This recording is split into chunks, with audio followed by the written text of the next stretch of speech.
Hi. Hello. Good afternoon, everybody. Thank you very much for coming.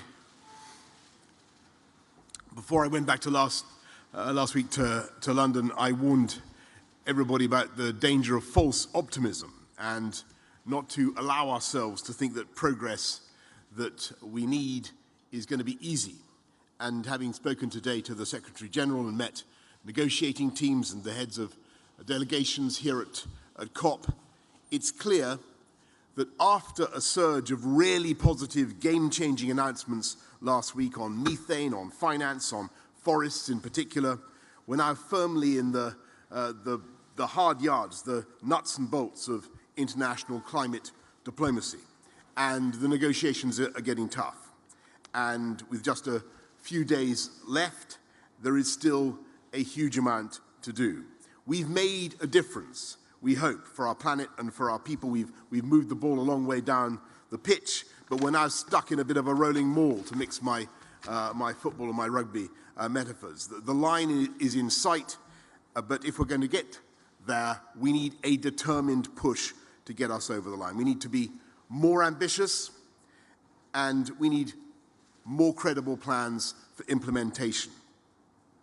We have to bridge the gap between where we are and where we need to be if we're going to cut emissions in half by 2030. And we need to pull out all the stops if we're going to do what we came here to do, and that's keep 1.5 alive and make Paris the success that the world needs it to be. Because that 2015 agreement in Paris was a significant moment in the fight against climate change, but it was ultimately a pledge of action still to come.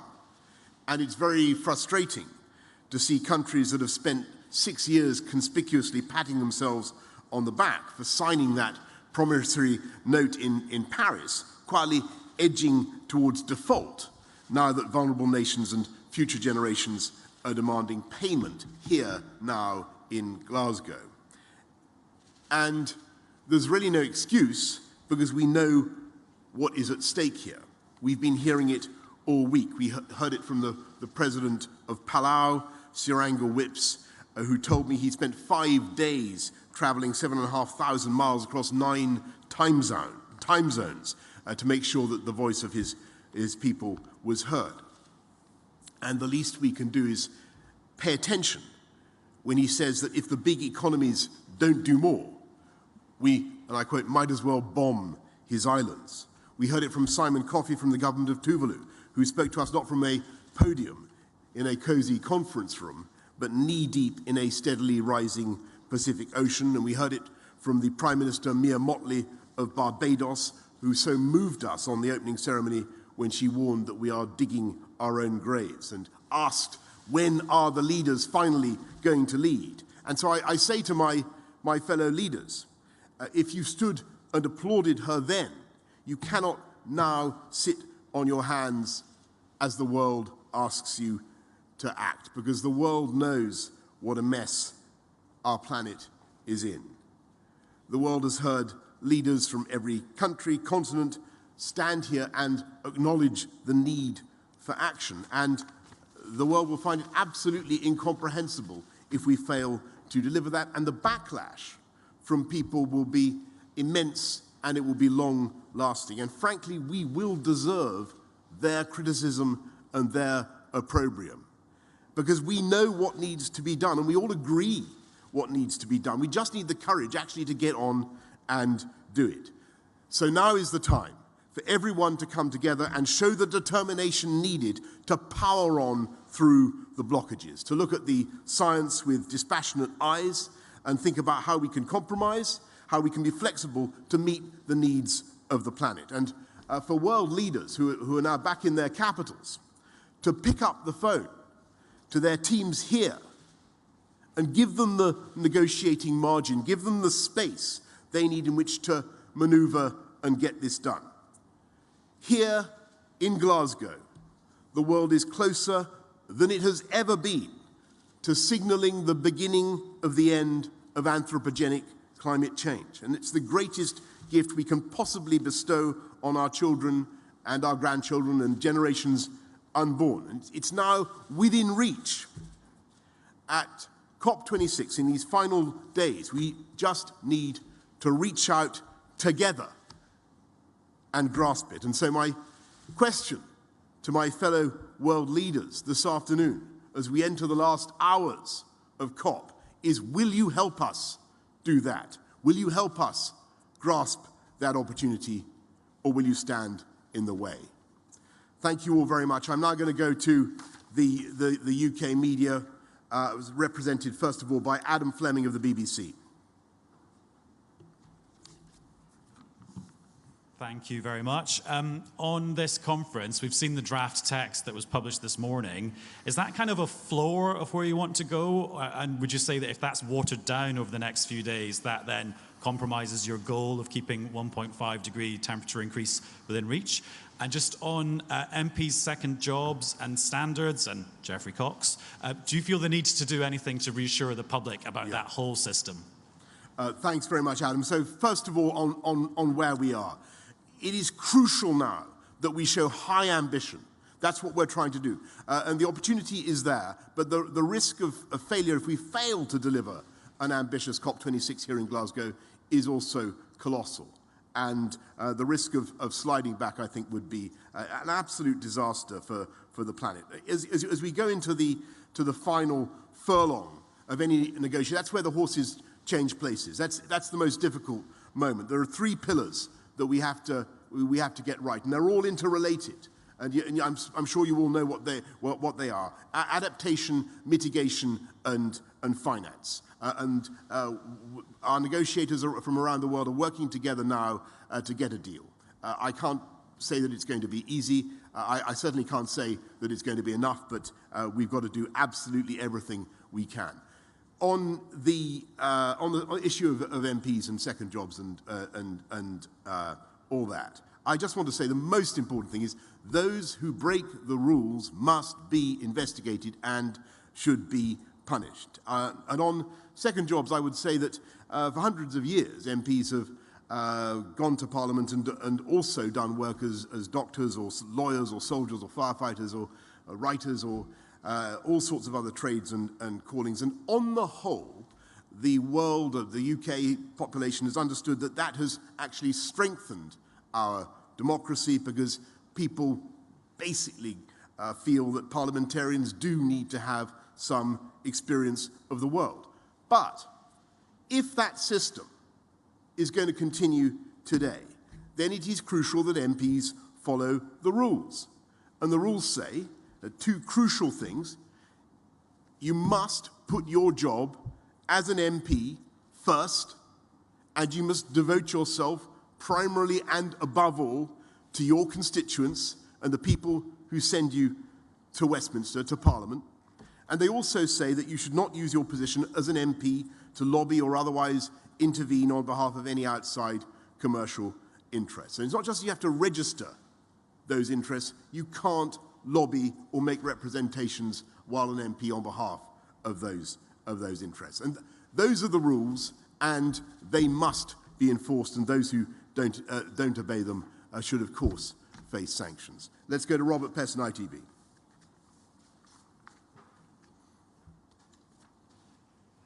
Prime Minister. The UN's own environment expert said last night that countries have promised only half the cuts in greenhouse gases needed by 2030 to keep global warming to 1.5 degrees. As of now, you have failed to keep 1.5 alive. What can you do in these remaining days to rescue it? And just to go back to the issue of Owen Paterson and indeed, as you say, to Cox. The Speaker has said that your actions in ordering your MPs to vote against the immediate punishment of Owen Paterson brought the Commons into disrepute. That's what he said. So do you want to use this moment to apologise? So thanks, Robert. First of all, on whether we can keep 1.5 alive, I agree with you. I think it's in the balance. We had if I had to define where we've been in the last few days, we had a surge of activity in the first couple of days. Things moved. There was the feeling of life under the keel. We went forward. We're now finding things are tough, but that doesn't mean it's impossible. It doesn't mean that we can't keep 1.5 alive. I think with sufficient energy and commitment, and with leaders from around the world now ringing up their negotiators and asking them to move in the ways that they know they can move and should move, I still think we can achieve it. But I'm not going to pretend to you that it is by any means a done deal. And on your second point, look, there are a couple of things I would say. That the first is that anybody, as I said actually in that debate last week, anybody who breaks the rules, who engages in, the first thing I said, anybody who engages in paid advocacy in the House of Commons should be punished and should face the appropriate sanction. What we're trying to do, and I think what MPs across the House of Commons are still interested in seeing whether there's a cross-party agreement can be reached, is on reform of the process, and I know that the Parliamentary Standards Committee is looking at whether they can at reform as well. Chris Bryant's committee is also, I think, looking at the possibility of reform. And those two things should obviously be kept completely separate. Let's go to Beth Rigby of Sky News. Thank you. Prime Minister, you just talked about world leaders stepping up, but you also talked about world leaders standing in the way. Who do you need to move to get that ball into the goal? And just despite the political momentum you have brought to COP, which I think people agree, you've only got 48 more hours. It doesn't look like it's going to happen. Do you accept that this summit could end up as a very important staging post to delivering the Paris Accord, but actually we should now look to many more months of negotiation and look towards Egypt? And then my question on MPs. You just said that MPs must put their jobs as MPs first. Do you believe all your colleagues have been doing that? And has the former Attorney General, Geoffrey Cox, in particular, been doing that? Thank you. Thanks very much, Beth. Well, look, it's so important for everybody watching, and I know that literally there are millions, billions of people who are worried about climate change. And we've got to be honest, the Cop26 summit here in Glasgow is not going to fix it in one go. We're not going to arrest climate change right here, right now. That is just impossible. And I think everybody has got to be realistic about that. But what we can possibly do, if things go well in the remaining 48 hours, 52 hours, whatever we've got, and I don't see why we shouldn't go into extra time if we have to, but I don't want to. There is the possibility that we will come away from this with the first genuine roadmap for a solution to anthropogenic climate change that I can think of in my lifetime. And the most depressing thing about climate change has been that it doesn't really look as though it's capable of being fixed anytime soon. I think what you could have is some of the types of solutions that the world needs to adopt to do it, and what we're going to need to do, and you're right to mention Egypt, we're going to need to make sure that we keep coming back to this and we keep holding nations and governments to account, and of course, corporations as well, and businesses as well. On your other question about particular members of Parliament, I just want to say I don't want to comment on individual cases. It wouldn't be right for me to do that, wouldn't be appropriate. But I want to repeat how strongly I feel that those who do break the rules, those who are not putting the interests of their constituents first, which is all of our duty as MPs, they should face appropriate sanctions and punishment. Thanks, Beth. Emma Gatton of The Telegraph.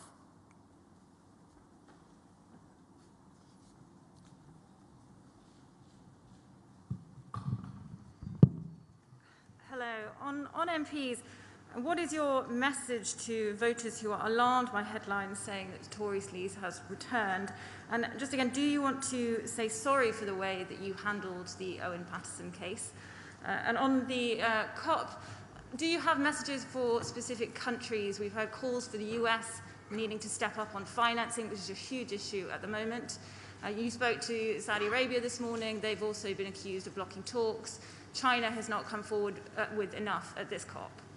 Yeah, thanks very much, Emma. Look, since we're in an international context and speaking before international colleagues, I want to say one thing which I hope is not taken in any chauvinistic spirit, but I genuinely believe that the UK is not remotely a corrupt country, nor do I believe that our institutions are corrupt. And I think it's very, very important to say that.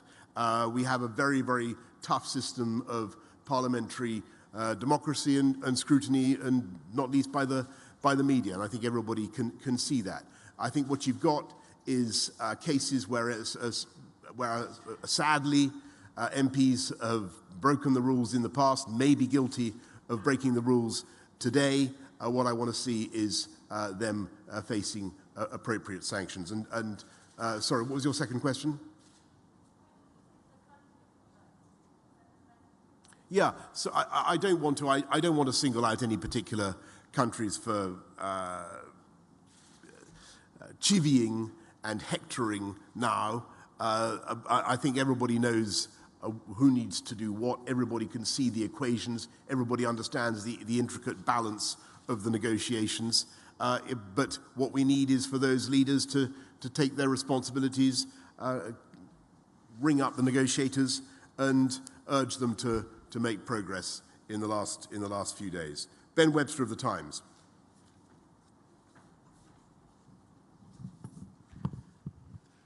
Tomorrow, Denmark and Costa Rica are going to launch here at Cop26, the Beyond Oil and Gas Alliance, with the quite modest aim of phasing out oil and gas over the next 30 years. Will you join them? And if not, why not? Thank you, Ben. What we want to do is move beyond hydrocarbons completely in the UK and do it as fast as possible. We set an absolutely blistering pace for moving beyond hydrocarbon internal combustion engine vehicles. Where no new ICE cars will be sold in the UK from 2030. We're going to decarbonize our power system by 2035. We're taking gigantic steps forward. And the proof of what the UK can do in terms of moving beyond hydrocarbons can be seen in what we've already achieved, going from 80% dependency on coal 50 years ago to about 1% now, and going down. And going down to zero. So that's what we can do. We'll look at what Denmark and Costa Rica are proposing, and I would certainly encourage everybody to move beyond coal and move beyond hydrocarbons. And I think one of the most important developments of the summit, as I said to you, I think if you were here for the press conference on Tuesday, was the just transition deal for energy, the just transition deal for energy that we've been able to do with South Africa. And I congratulate Cyril Ramaphosa for his leadership on this issue. and that is the way forward. Countries coming together, $8.5 billion to support South Africa's transition away from carbon fuels, away from coal. It's quite an amazing thing, and it is the model that I think is going to help us to crack the problem, if we can get enough countries to agree to it and to sign up around the world. Can we go to Jit Joshi of AFP? Jit.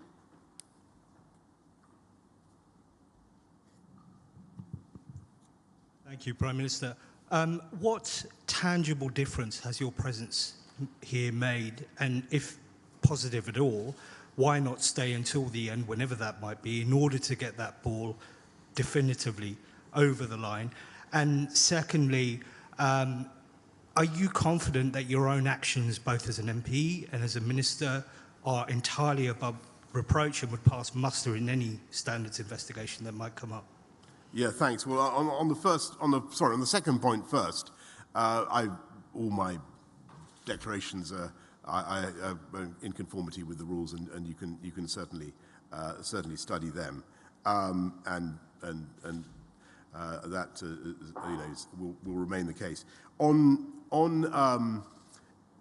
what have I done, Jit, in the last few hours since I've been here, and has my contribution been of any value? Well, what I've tried to do, I think it's probably for others to comment on that, what I've tried to do is to listen to what the NGOs have had to say, listen to some of those who haven't been actually negotiating, but who speak for hundreds of millions, if not billions of people around the world, but also to talk to the ministerial negotiating teams about how they're getting on, and to encourage them to make some progress and to keep going. They've been hard at it. These are the people who've been helping the British presidency, ministers from around the world who've been joining together to try to get this thing over the line. They've been working unbelievably hard, and we've just been encouraging them, trying to set some goals, some things that we think we've really got to achieve, and trying to get them to focus, as I said, on those three